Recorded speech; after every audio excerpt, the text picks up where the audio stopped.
কিছুদিন আগেই নিজের সঙ্গে ঘটে যাওয়া যৌন হেনস্থার বিষয়ে মুখ খুলেছিলেন ওপার বাংলার জনপ্রিয় অভিনেতা চূর্ণী গঙ্গোপাধ্যায়। জানিয়েছিলেন ছোটবেলায় তিনি কিভাবে যৌন হেনস্থার শিকার হয়েছেন। চূর্ণী জানান, ছোটবেলায় এক আত্মীয় তার সঙ্গে অসভ্য আচরণ করতেন, যে বিষয়টি নিয়ে সম্প্রতি সোশ্যাল মিডিয়ায় মি টু পোস্ট করেছেন তিনি। চূর্ণীর সেই পোস্টে উঠে এসেছে নাট্যকর্মী বেনি বসুর কথা। ছোটবেলায় সাংঘাতিক যৌন নির্যাতনের শিকার হয়েছেন।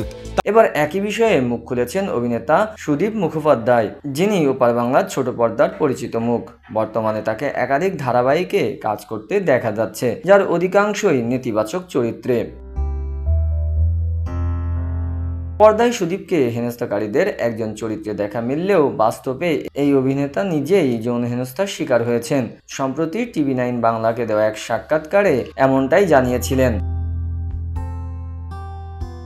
অনেকেই ভাবেন মহিলারাই বোধহয় যৌন হেনস্থার শিকার হন। সুদীপ জানালেন, কেবল মেয়েরাই নয়, ছেলেরাও যৌন হেনস্থার শিকার হয়, যার প্রমাণ আমি। এই অভিনেতা বলেন, 5 বছর বয়স হবে তখন আমার এক আত্মীয় আমাকে মলেস্ট করতেন। আমি সেই ব্যক্তির নাম আর বলতে চাই না, কিন্তু উনি আমাকে খুব মারতেন, বিভিন্নভাবে আমাকে মলেস্ট করতেন।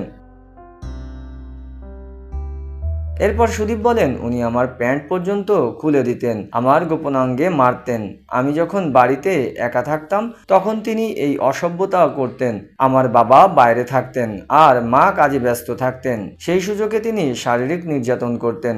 আমি আজও সবটা কাউকে বলতে পারিনি। সেই ঘটনার কথা আজও তাড়া করে বেড়াই সুদীপকে। চেয়েও ভুলতে পারেননি সেই সব দুর্বিষহ স্মৃতি। আজও সেই কথা মনে করলে কেঁদে ওঠেন তিনি। পরিশেষে সুদীপ বলেন, অনেকে ভাবেন ছোট বাচ্চা মেয়েদের সঙ্গেই বুঝি শারীরিক নির্যাতন হয়, কিন্তু বাচ্চা ছেলেরাও এর শিকার হন। আমি নিজেই তার উদাহরণ।